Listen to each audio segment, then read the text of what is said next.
Good morning, YouTube. I am no kind of Olympics fan or anything.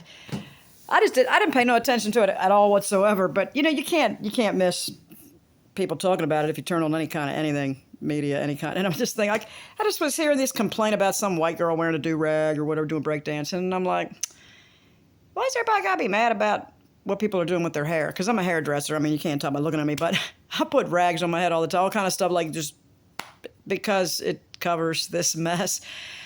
And I'm not culturally appropriating nothing. I'm just trying to get creative with the hair. Anyway, well, I finally ran across this girl from Australia that's a breakdancing, and I'm like, I'm sorry, but I thought the Olympics were super stringent. Like, I thought it was like a big ordeal to even qualify for the Olympics. How did this happen? I mean, I'm thinking, if I warmed up good, I could probably do what she did, which is not only is it not Olympic level, it's not even neighborhood party level. Like, you would not do that in any kind of public scenario unless you were joking. I mean, unless you were just being silly. So anyway, and then I just thought some people are like, yeah, this is great breakdance. And it's like, yeah, it's cool, it's fine. But it's fine that it's an Olympic event, I guess. But my thoughts about it, I didn't really know that I even had any stringent beliefs about the Olympics until now. What I thought when I saw it was, well, that's fun and everything, but is there a checklist of the moves? Like in gymnastics or they have to do a certain move, and it has to be a certain of a certain perfection, and no, they're just if you liked it or not. I feel like that's how they judged it. Was it good? It's like, is there not moves? And then there's this whole debate about, what should pole dancing be an Olympic event?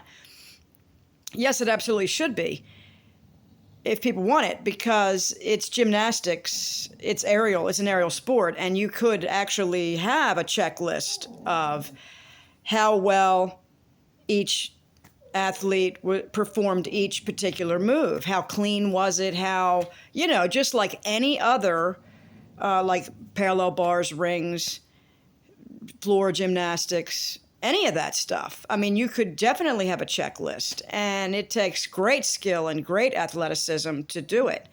People are like, oh, well, it's a sexual thing. Is it? It can be, most certainly. I guess it originated in the United States that way. My daughter said, Mom, do your history. It started that way all over the world. I'm like, well, I didn't know that. I thought it was just the U.S.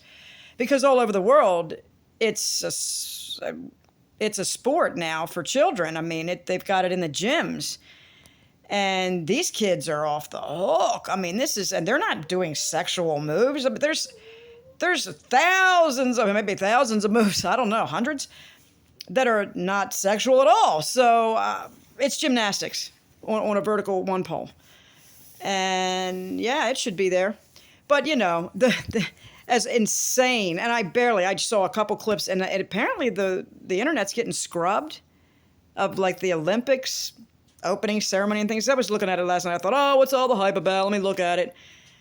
And the most horrifying thing I saw was this guy standing behind and to the right of, which would be to the left for us, standing behind the blue guy that was naked with the thing wrapped around him, was a man standing with a pair of short shorts on with his entire genitalia hanging out of the leg hole, and a little girl standing right near him. And I was like, what? Like, I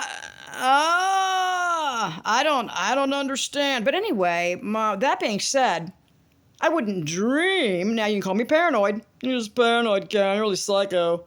I would not take a child to a worldwide event or any kind of large gathering ever again in this world the way that it is. I mean, it's very small, little gathering. Yeah, sure, a little small public gathering in a small town, maybe. But yeah, I'd do that. But look at the things that happen at these giant events. I would definitely not be taking little girls and little boys there. But that's just me. I guess I'm just a stick in the mud.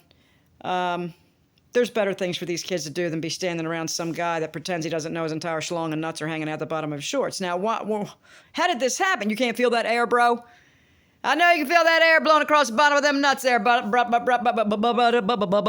I can't. I was just like, I thought the blue guy was hilarious. I was like, oh, that's funny to me. I mean, I don't know. Because the whole thing is so absurd. And then I look over, and this other YouTuber pointed out, look at this guy with his stuff hat. And I was like, oh, wow. Now that was over the top. And you're just going to stand there casually while your nuts and shit are hanging out. On YouTube scrubbing it. The internet's scrubbing it, really? There's so much trash on YouTube and the internet, it's unbelievable. And you're going to scrub that? Okay. I mean, I was curious as to what happened. I didn't watch, and people are just, oh my God, this is terrible, and blah, blah, blah. And it was mocking Christians and mocking the Last Supper. And I'm like, wow. Yeah, maybe they did, but don't they always? I mean, that's an everyday thing. I didn't think that was new. I mean, anyway. God bless us all, everyone. Let's have a great Monday, YouTube. It is Monday, right? It is Monday. All right, I'm gonna get myself together. Got to work out. Got to do a little strength training because I gotta heal up all the pulled stuff, muscles I'm pulling on that. My last hyped up pole video where I was spinning real fast. Well, I made a boo boo and I pulled a bunch of muscles out of my back. And the pec and the front. Oh, ow. Oh, anyway, because I'm too much in a hurry. I don't warm up properly. I don't do the strength training I need to do because that's me. Take me or leave me, however you do it. Peace out, YouTube.